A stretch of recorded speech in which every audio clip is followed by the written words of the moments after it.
I woke up to the smell of coffee brewing and the distant sound of the morning news droning from the kitchen TV. The clock read 4:30, same as every weekday for the past 19 years. I stretched, feeling my back crack in 3 places, the price of spending 2 decades climbing catwalks and crawling through tight spaces at the Baytown refinery complex. My wife Lucia was already up, moving around the kitchen in her scrubs, getting ready for her shift at Memorial Hermann. Our boy Danny was still asleep, thank God, because getting an 8-year-old out of bed before the sun came up was like trying to move a mountain with a teaspoon. I shuffled into the kitchen, bare feet on cool tile, and Lucia handed me a mug without looking. 22 years of marriage meant she knew my routine better than I did.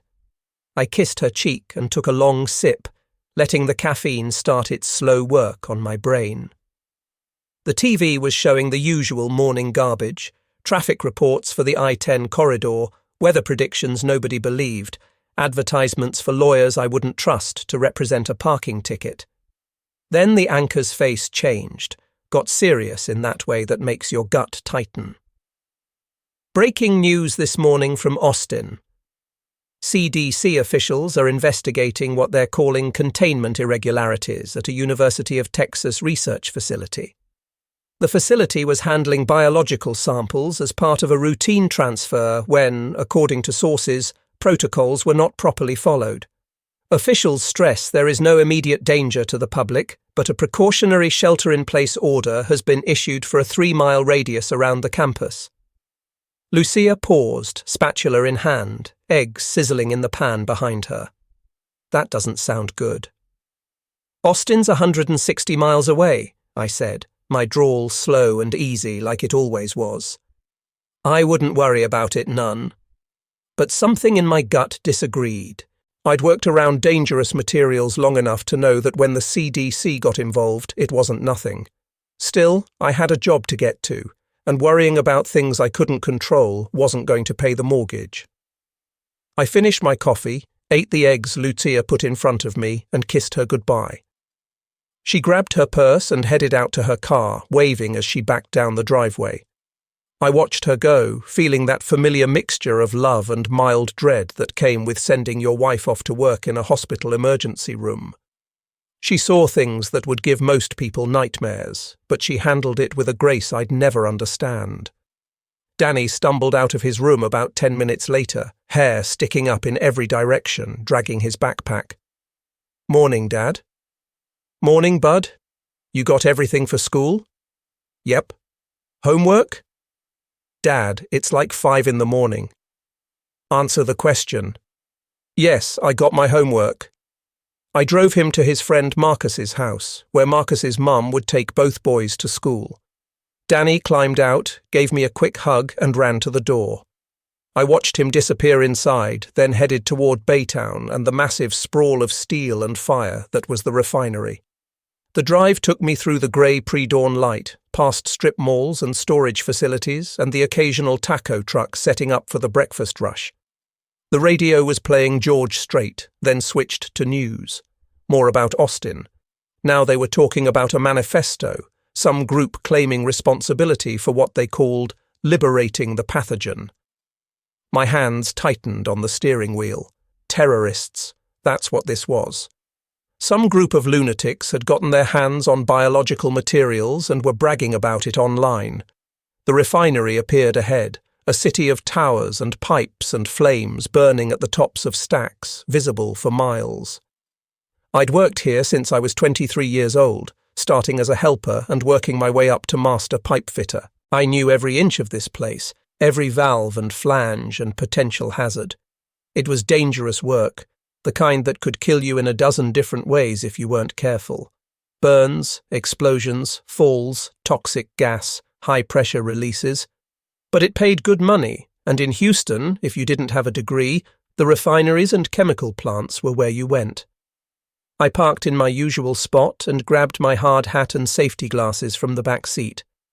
The morning air was already thick and humid, carrying the chemical smell that hung over this part of town like a blanket. I headed toward the main gate, showing my badge to security. The guard, a guy named Tommy I'd known for years, looked worried. You hear about that thing in Austin? He asked. Saw it on the news? They're saying it might be some kind of bioweapon, like anthrax or something worse. Tommy, you can't believe everything you hear. Probably just some kid pulling a prank, claiming credit for something that ain't even real. But Tommy's expression said he wasn't convinced, and honestly, neither was I. I walked through the complex toward Unit 7, where we were scheduled to do maintenance on a hydrotreater. The place was already humming with activity, operators checking gauges, contractors moving equipment, the whole mechanical symphony of a refinery in full operation. I found my crew at the staging area. There was Big Mike, my supervisor, built like a linebacker and twice as mean when things went wrong. Carlos and Jerome, both good pipe fitters who knew their business.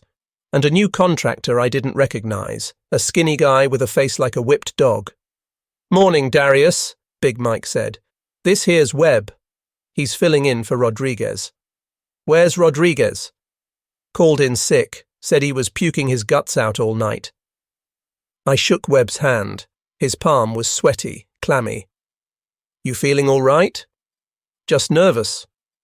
First day. Nothing to be nervous about. You do what Mike tells you, keep your head on straight, you'll be fine. We geared up, harnesses and respirators and flame-resistant coveralls. Big Mike went over the job, replacing a series of flanges on the hydrotreater that were showing stress cracks. Routine work, but at 130 feet up, routine still meant dangerous.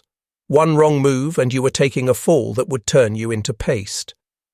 We started climbing, boots ringing on steel grating, the morning sun starting to heat up the metal around us. I was halfway up when my phone buzzed. A text from Lucia. Hospital getting swamped. Lots of people coming in with fever and respiratory symptoms. Weird. I texted back, You be careful. Always am. Love you. Love you too. I pocketed the phone and kept climbing. We reached the work platform and Big Mike started laying out tools. That's when I noticed Webb wasn't looking right. His face had gone pale, almost grey, and he was sweating like he'd just run a marathon. Hey, Webb, you all right? He didn't answer, just stood there, swaying slightly. Webb? Then he coughed. Not a normal cough. A wet, rattling sound that seemed to come from deep in his chest. He doubled over, hands on his knees, and coughed again. Something black came out of his mouth, splattering on the grating. Not blood. Something darker, thicker, like tar mixed with bile. Jesus Christ, Carlos said. What the hell is that? Big Mike grabbed his radio. We need medical at Unit 7. We got a man down. Webb coughed again, more of that black stuff pouring out. He was making sounds now, low moaning sounds that didn't sound human.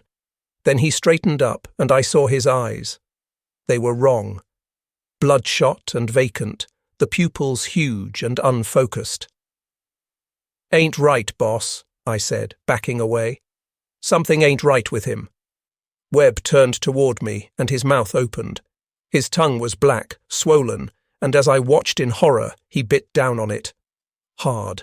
Blood and that black substance mixed together as he chewed, actually chewed, on his own tongue.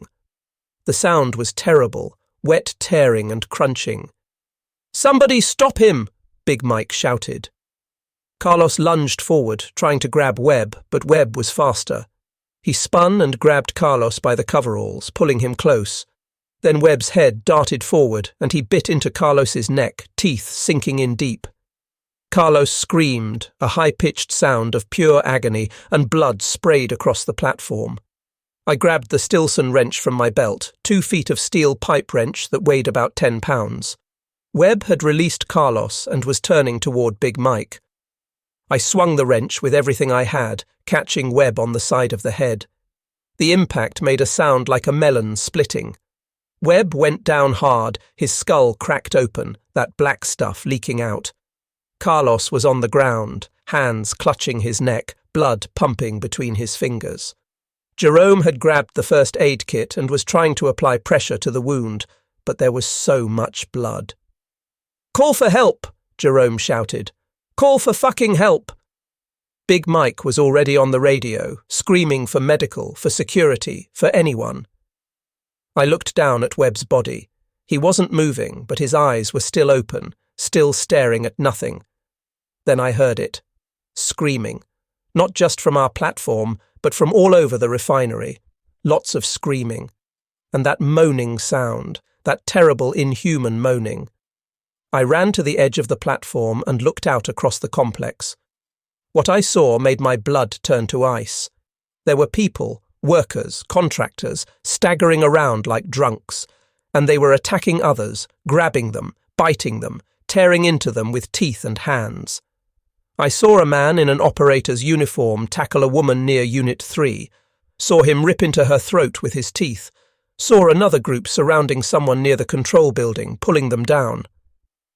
"We need to get off this platform," I said. "Right now." "We can't move, Carlos," Jerome said. "He's bleeding too bad." I looked at Carlos. His face was pale, his breathing shallow. The bite wound on his neck was still pumping blood, but slower now. His eyes found mine. "Go," he whispered. "Get out of here." "Carlos, I can feel it. Whatever that thing had, I can feel it in me. You need to go before I turn into one of them." Big Mike's face was pale. "We're not leaving you." "You are." "That's an order." Carlos's voice was getting weaker. "Get to safety. Find your families. Get out of the city." I heard footsteps on the ladder, someone climbing up fast. We all turned, ready for another attack. But it was Rodriguez, except it wasn't Rodriguez anymore. His eyes had that same vacant look, and his mouth was open, black drool running down his chin.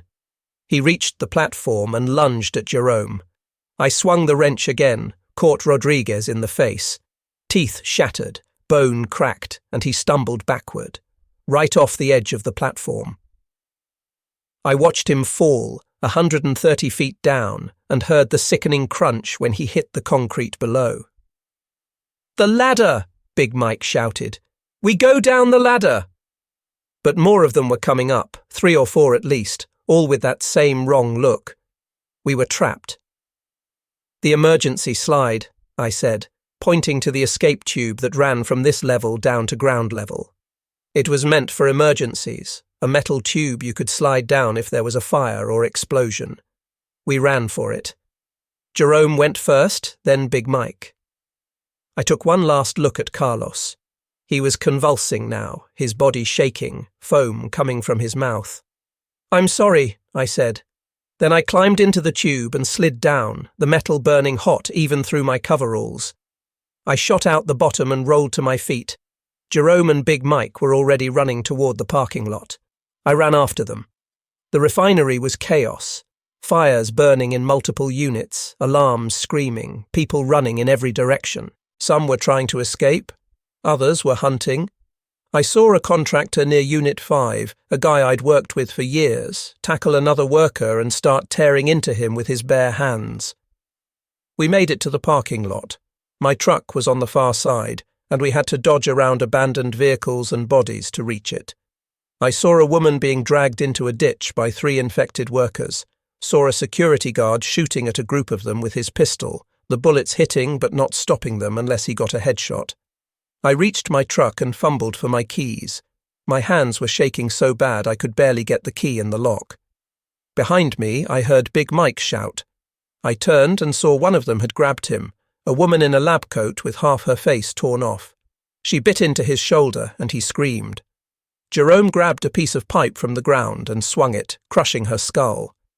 Big Mike fell to his knees, blood pouring from the wound. "Get in the truck!" I shouted. "Both of you!" We piled in, Big Mike in the back seat, Jerome up front with me. I started the engine and floored it, running over 2 infected workers who stumbled into my path. The truck bounced as the tyres rolled over bodies, and I didn't look back. I drove toward the main gate, but it was blocked by abandoned cars and a mass of infected workers. I swerved and drove across the grass median, crashed through a chain-link fence, and got onto the service road that ran parallel to the refinery. "Where are we going?" Jerome asked.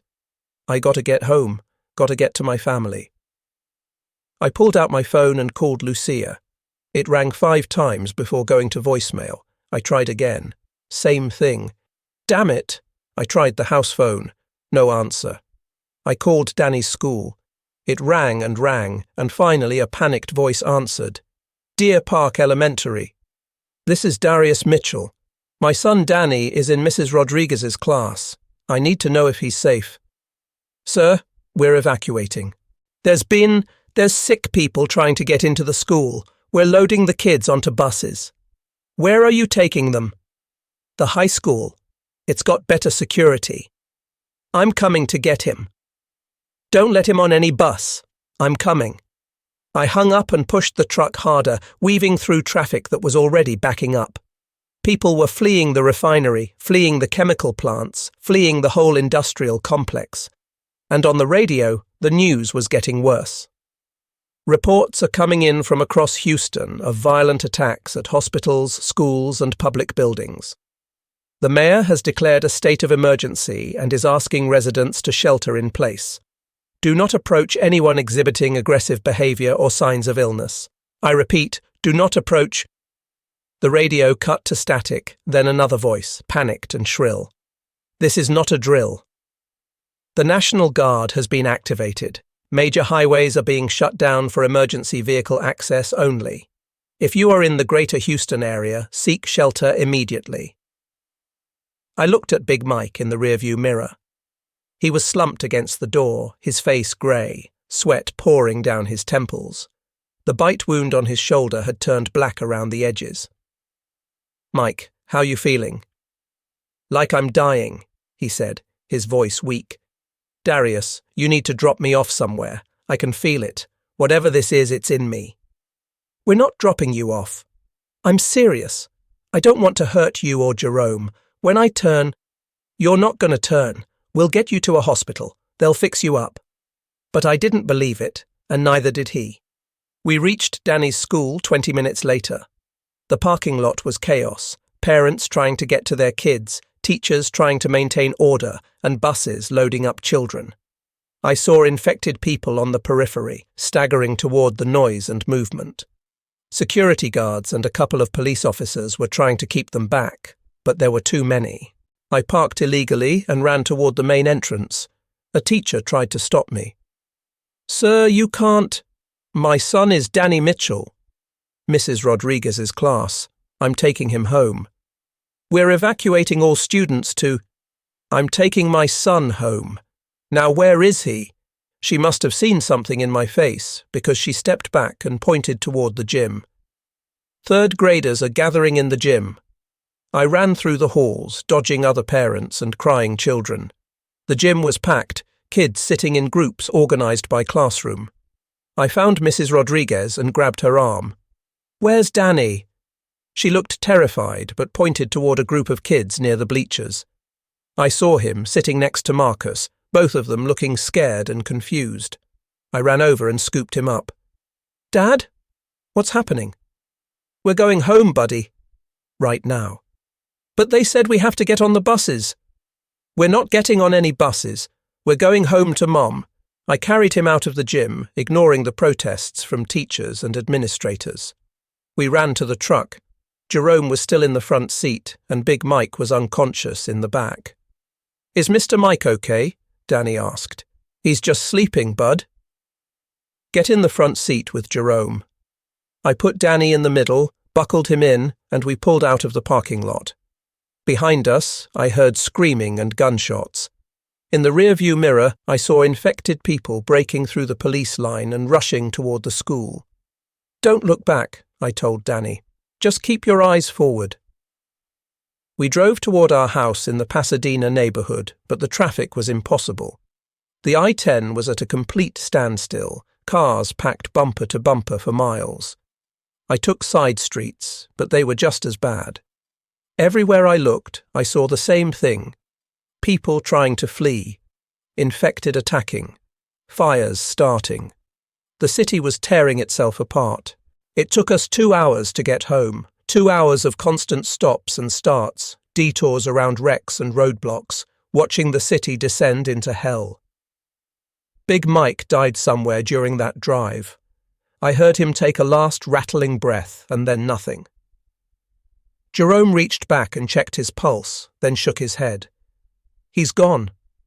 We need to get rid of the body, I said. What? You saw what happened to Carlos. You saw what happened to Webb. When they die, they come back. We can't have that happening in the truck. We pulled into a strip mall parking lot and dragged Big Mike's body out. I hated doing it, hated leaving him like that, but we didn't have a choice. As we pulled away, I saw his body twitch, saw his eyes open, now vacant and hungry. Don't look, I told Danny. Close your eyes. We finally reached our house. Lucia's car was in the driveway, and I felt a surge of relief. I parked and we ran to the front door. It was locked. I pounded on it. Lucia! It's me! Open up! I heard footsteps. Then the door cracked open and Lucia's face appeared. She looked exhausted, her scrubs covered in blood. Oh, thank God, she said, pulling us inside. I've been trying to call you. I tried calling you too. Lines must be jammed. She looked at Jerome. Who's this? Jerome. He works with me. Jerome, this is my wife Lucia. Ma'am? Jerome said, nodding. We locked the door and pushed the couch in front of it. Lucia had already barricaded the back door and the windows on the first floor. What happened at the hospital? I asked. Her face went pale. It was a nightmare. People started coming in this morning with fever, coughing up this black substance. We thought it was some kind of respiratory infection, maybe pneumonia. But then they started dying, and when they died, they came back. They attacked staff, attacked other patients. The ER was overrun in less than an hour. I barely got out. Did you get bit? Scratched? No, I was careful. I pulled her into a hug, feeling her shake against me. Danny was crying quietly, and I pulled him into the hug too. We're together, I said. That's what matters. We're together and we're safe. But even as I said it, I knew it wasn't true. We weren't safe. Nowhere was safe anymore. We spent the rest of the day fortifying the house. Jerome and I moved furniture to block all the doors and ground floor windows. We filled every container we had with water, knowing the utilities might go down. We gathered food from the pantry and refrigerator, took inventory. We had maybe a week's worth if we rationed carefully. The TV was still working, showing news coverage from around the city. What we saw was horrifying. Entire neighborhoods overrun, hospitals burning. The police and National Guard trying to maintain order but being overwhelmed. And the infected, thousands of them now, spreading like wildfire. A reporter was doing a live broadcast from downtown when infected rushed the camera crew. We watched in horror as they were torn apart live on air, the camera falling and showing nothing but sky before the feed cut out. Danny had fallen asleep on the couch, exhausted from fear and stress. Lucia covered him with a blanket and came to sit next to me. What are we going to do? She whispered. We survive. We stay here, stay quiet, wait for the military to get control. And if they don't? I didn't have an answer for that. That night, I stood watch at the upstairs window, looking out over the neighborhood. I could see fires burning across the city, the orange glow lighting up the sky. I could hear screaming in the distance and that terrible moaning sound. Once, I saw a group of infected staggering down our street, maybe a dozen of them. They stopped at houses, pounding on doors, trying to get in. One house had its door broken down, and I heard screams from inside. Then silence. Jerome came up to relieve me around midnight. Get some sleep. I'll keep watch. You sure? Yeah, I ain't sleeping anyway. I went downstairs and lay down next to Lucia. She was awake too, staring at the ceiling. I keep thinking about the people at the hospital, she said. The nurses I worked with, the doctors, the patients. Are they all dead or worse? Don't think about it. You'll drive yourself crazy." How can I not think about it? I didn't have an answer for that either. The next morning, we woke to the sound of helicopters. I ran to the window and saw military choppers flying over the city, some of them gunships. They were firing at targets on the ground, and I saw explosions in the distance. The TV was still working, showing an emergency broadcast. A general in full military dress was speaking directly to the camera. "Citizens of Houston, this is General Marcus Hawthorne of the Texas National Guard. The situation in the city has escalated beyond civilian control. We are implementing martial law effective immediately. All residents are ordered to remain in their homes. Do not attempt to leave the city. All major highways are now military-controlled zones. Anyone attempting to flee will be turned back by force if necessary. We are establishing safe zones throughout the metropolitan area where uninfected civilians can seek refuge. The nearest safe zone will be broadcast on this frequency every hour. Stay in your homes. Stay away from windows. Do not engage with infected individuals. Help is coming." The broadcast repeated, the general's face grim and exhausted. "They're gonna save us," Danny said, hope in his voice. I wanted to believe it, but something in the general's eyes told me he was lying. Or at least he knew the truth was worse than he was letting on. We rationed our food carefully. Breakfast was a granola bar each, lunch was canned soup, split 4 ways. Dinner was crackers and peanut butter. Danny complained he was still hungry, and it broke my heart to tell him that was all we had. On the 3rd day, the water stopped running. I'd expected it, but it was still a shock when I turned the tap and nothing came out. We had about 20 gallons stored in various containers, at our current rate, maybe 4 days' worth. "We need to scavenge," Jerome said. "Find more water, more food. It's too dangerous. The streets are full of them. We don't have a choice. We're gonna starve otherwise." He was right, and I hated it. That afternoon, Jerome and I prepared to make a supply run. I had a .38 revolver that had belonged to my father, 6 rounds total. Jerome had a baseball bat. Not much, but better than nothing. "Where are we going?" he asked. "There's a Valero gas station about 3 blocks north. Might still have supplies. And if it's been looted? Then we try the CVS pharmacy on Spencer Highway." Lucia grabbed my arm as I was about to leave. "You come back. You hear me? You come back to us." "I will, I promise." Danny hugged me tight. "Be careful, Dad." "Always, bud."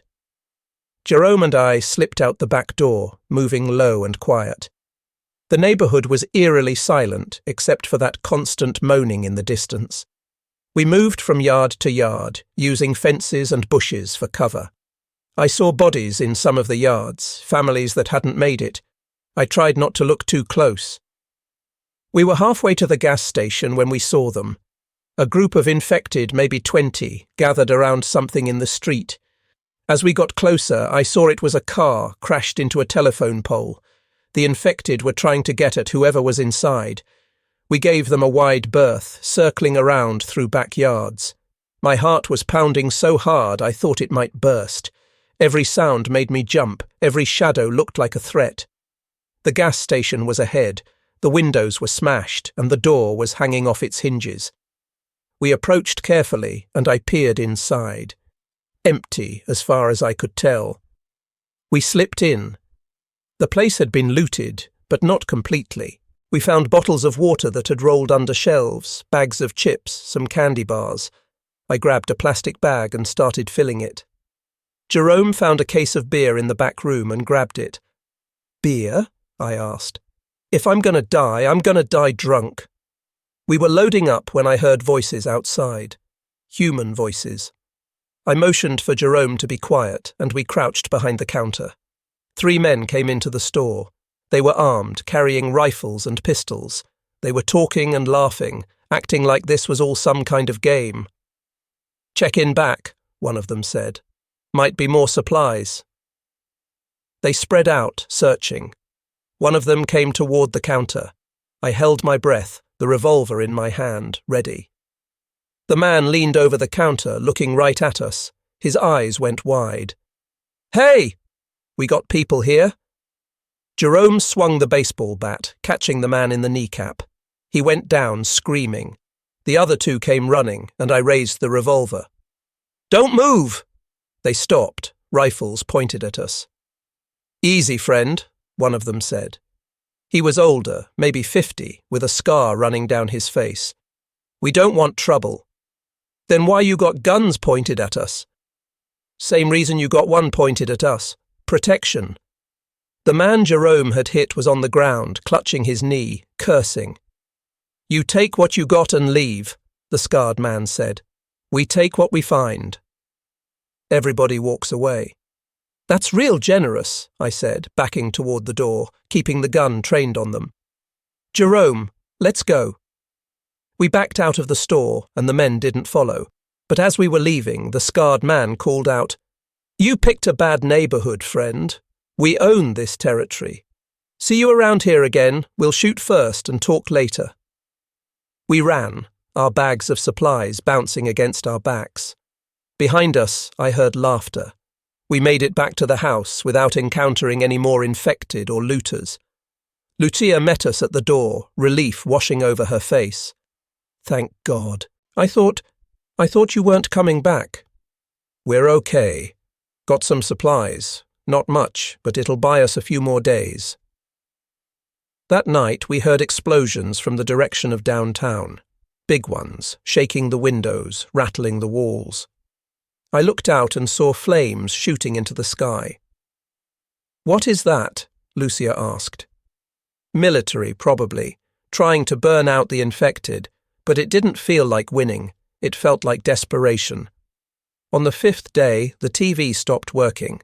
The power had been flickering on and off, and finally it just died completely. We were in the dark, both literally and figuratively. No more news, no more updates, no way to know what was happening beyond our immediate surroundings. Jerome found a battery-powered radio in the garage, and we spent hours scanning frequencies. Most were dead. But finally, we found one that was broadcasting. "Safe zone at NRG Stadium has been overrun. Repeat, NRG Stadium is lost. Survivors should attempt to reach the port of Houston, where evacuations by ship are being organized. This is not a drill. The infection rate has exceeded projections. The city is being abandoned. Repeat, the city is being static." "Evacuations," Lucia said. "We need to get to the port." "That's 15 miles from here," I said. "Through the heart of the city. We'd never make it. We have to try." "Lucia, look at Danny.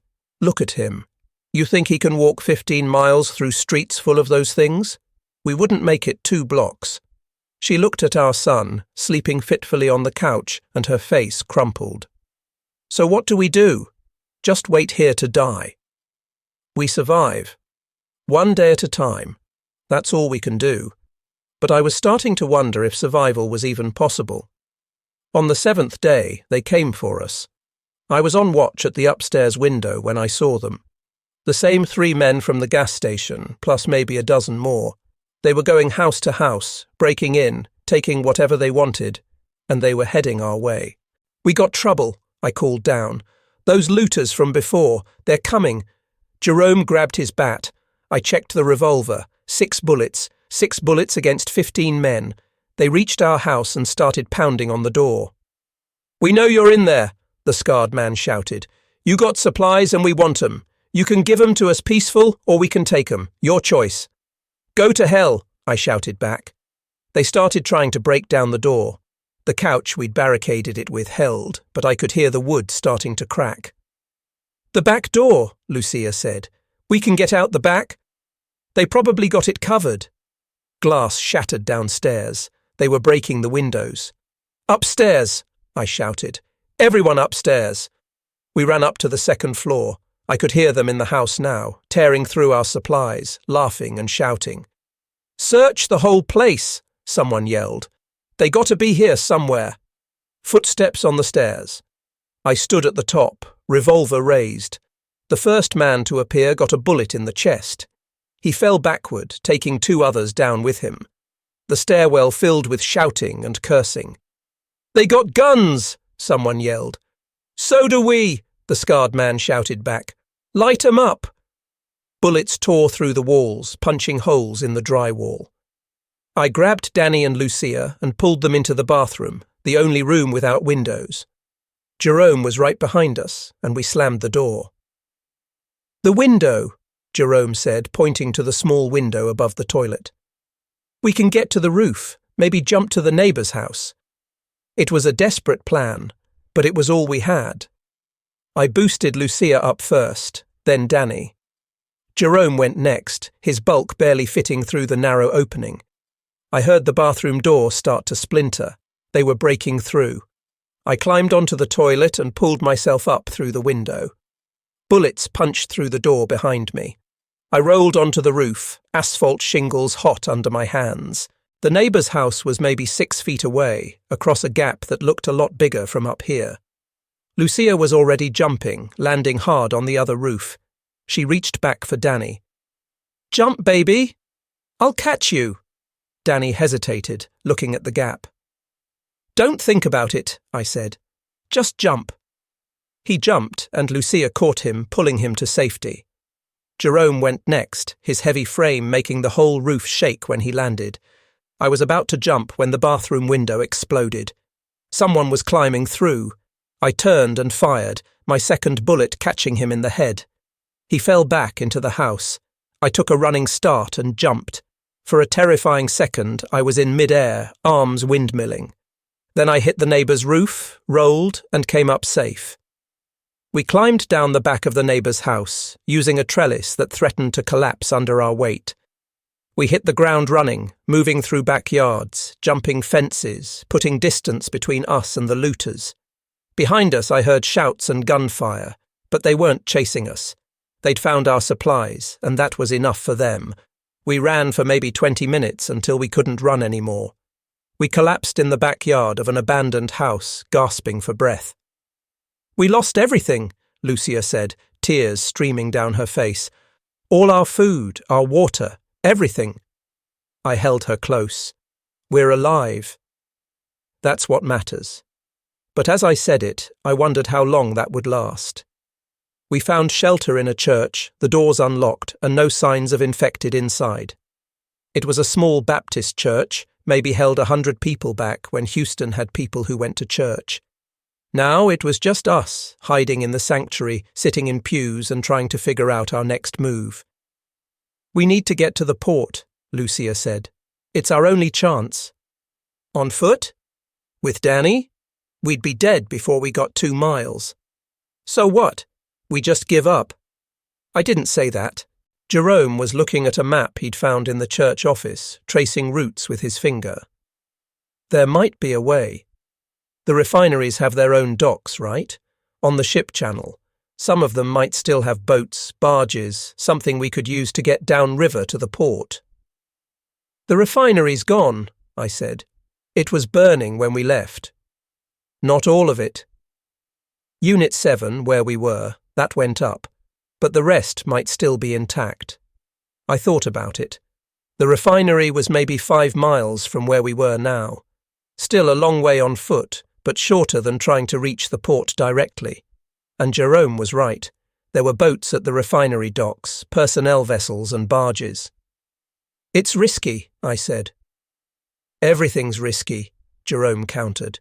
"But it's better than sitting here waiting to die." I looked at Lucia. She nodded. "Let's do it." We left at dawn, moving through the grey pre-sunrise light. The city was quieter now, most of the infected having dispersed to chase easier prey. But we saw them everywhere, wandering alone or in small groups, drawn to movement and sound. We moved slow and careful, avoiding main streets, sticking to alleys and backyards. Once, we had to hide under a car while a horde of maybe 50 infected passed by, so close I could smell the rot coming off them. Danny was a trooper, never complaining, even though I knew his feet must have been killing him. Lucia held his hand the whole way, whispering encouragement. We were maybe 2 miles from the refinery when we heard the sound of engines. Trucks, multiple of them, coming our way. We ducked behind a dumpster as they passed. Military vehicles, painted in camouflage, full of soldiers. "Maybe we should flag them down," Lucia said. But something stopped me.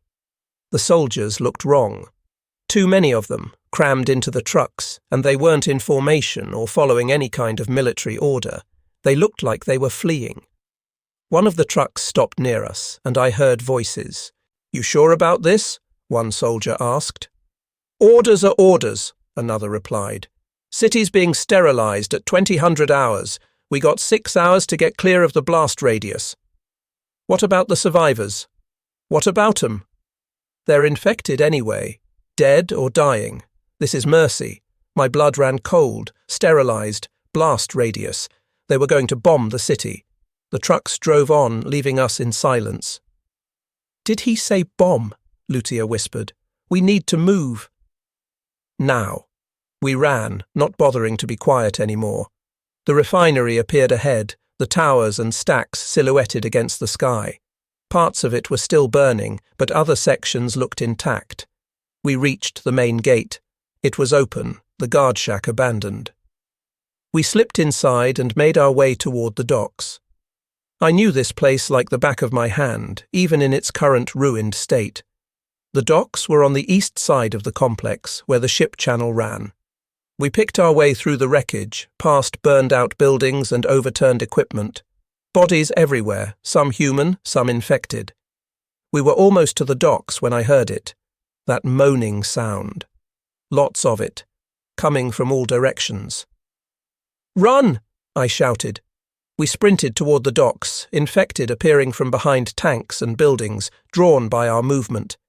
There were dozens of them, maybe more, all converging on our position. We reached the dock and I saw it. A personnel boat, a small craft used for ferrying workers to ships anchored in the channel. It was tied to the dock, and miraculously the keys were still in the ignition. "Get in!"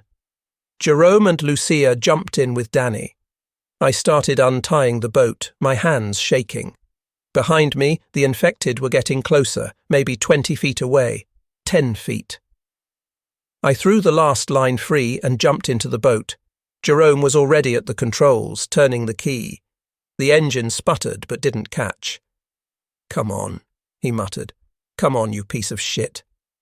The infected reached the dock. Hands grabbed at the boat, rocking it. I kicked at them, stomping on fingers, feeling bones break under my boots. The engine roared to life. Jerome gunned it, and the boat lurched away from the dock. One infected fell into the water, still reaching for us. Another grabbed the edge of the boat, hanging on.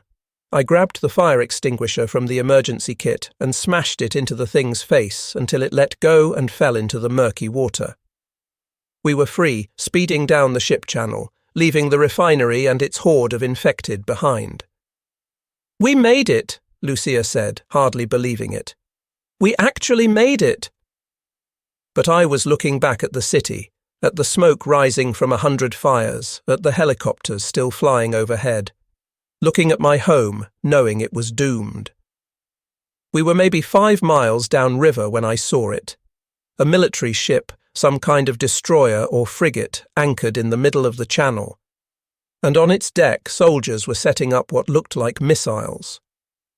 "They're really going to do it," Jerome said. "They're really going to bomb the city." We kept moving, pushing the boat as fast as it would go. The port was ahead, a sprawl of cranes and warehouses and cargo ships. And there, at the main dock, I could see people. Hundreds of them, maybe thousands, crowding onto ships. "The evacuation," Lucia said. "It's real." We steered toward the dock, weaving between larger ships. As we got closer, I could see the crowd more clearly. It was chaos, people pushing and fighting to get on the ships, soldiers trying to maintain order with rifles and barricades. We tied off at a smaller dock and climbed out. The main evacuation point was about a quarter-mile away, and we ran toward it, joining the stream of desperate survivors. We were halfway there when the loudspeakers crackled to life. "Attention all personnel. Evacuations will cease in 30 minutes. Repeat, evacuations will cease in 30 minutes. The city will be sterilized at 2000 hours. All remaining ships will depart no later than 1930 hours. This is your final warning." The crowd surged, panic setting in. People were trampling each other, climbing over barricades, being pushed into the water. I grabbed Danny and put him on my shoulders, keeping him above the chaos. We fought our way to the main dock, but a line of soldiers blocked the way. "No more!" one of them shouted. "Ships are at capacity." "No more boarding." "Please," Lucia begged. "We have a child." "I said no more." A woman next to us tried to push past, and the soldier hit her with the butt of his rifle. She went down hard. "Clear the dock!" the soldiers shouted. "Clear the dock, or we will open fire." The crowd started to fall back, but I saw something. A cargo ship at the end of the dock, not one of the official evacuation vessels. It was smaller, older, and it was loading supplies, not people. But it was a ship, and ships could get us out of here. "This way," I said, grabbing Lucia's hand. We pushed through the crowd, Jerome clearing a path with his bulk. We reached the cargo ship, and I saw a ladder hanging down the side. "Up!" I shouted. "Climb!" Lucia went first, then Danny. Jerome followed, his weight making the ladder creak. I was about to climb when I heard a voice behind me. "Well, well." "Look who it is." I turned and saw the scarred man from the gas station. He had a rifle pointed at my chest. "Thought you got away, huh? Thought you were smart?" "We don't have time for this," I said. "Oh, we got time. See, I've been thinking about you, about how you made me look bad in front of my crew, and I don't like looking bad. The city's about to be bombed. We need to get out of here. Then you better climb fast." He raised the rifle, aiming at my head. I saw his finger tighten on the trigger. Then Jerome dropped on him from above, his full weight crashing down on the scarred man. They hit the dock hard, and the rifle skittered away. The two men grappled, trading punches, rolling dangerously close to the edge. "Go!" Jerome shouted at me. "Get your family out of here!" "Jerome! Go!" I climbed, my heart in my throat. Halfway up, I heard a gunshot. I looked down and saw Jerome standing over the scarred man's body, the rifle in his hands. "Jerome, come on!" He looked up at me, and I saw something in his face. Resignation. "I'm not coming," he said. "What?" "Jerome, get up here." "I can't." I got bit, back at the church when we were running. One of them grabbed me, got through my shirt. I didn't tell nobody because I didn't want to slow you down. No, you're coming with us. We'll find medicine. There ain't no medicine, Darius. You know that. I'm dead already. I just been waiting for it to happen. Jerome, you take care of your family. You get them somewhere safe. And you tell them I was glad to know y'all. Tell them I died doing something that mattered. I will. I promise. He nodded, then turned and walked back toward the crowd, disappearing into the chaos. I never saw him again. I climbed the rest of the way and pulled myself onto the deck. Lucia and Danny were there, and I hugged them both tight. "Where's Jerome?" Lucia asked. "He's not coming." "What? Why?" "Don't ask, please." The ship's engines rumbled to life. I felt the deck shift as we started to move. Below, I could see the dock receding, the crowd of desperate people getting smaller. Some were jumping into the water, trying to swim to the ships. Others were just standing there, watching their last hopes sail away. I looked at my watch. 7:45, 15 minutes until 2000 hours. The ship picked up speed, heading down the channel toward the Gulf of Mexico. I held Lucia and Danny close, watching the Houston skyline in the distance. At exactly 8 o'clock, the sky lit up.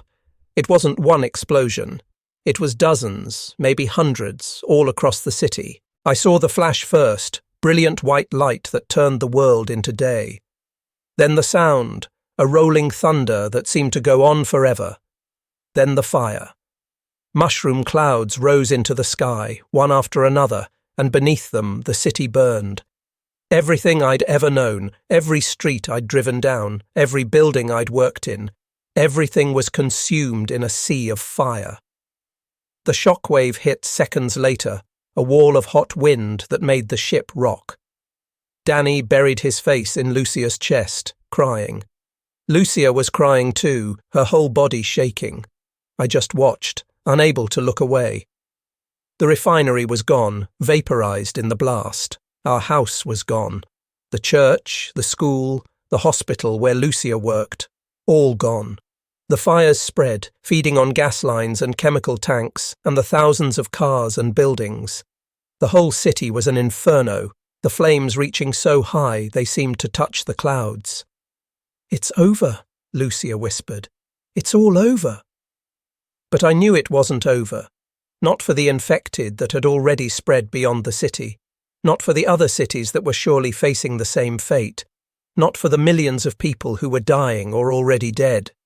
The world was ending and we were watching it burn. The ship sailed on through the night, carrying maybe 30 people, all that was left of a city of 2 million. We didn't know where we were going. We didn't know if anywhere was safe. We just knew we had to keep moving, keep surviving, keep hoping that somewhere, somehow, humanity would find a way to fight back. But deep down, I knew the truth. The infected had won, and all we could do was run.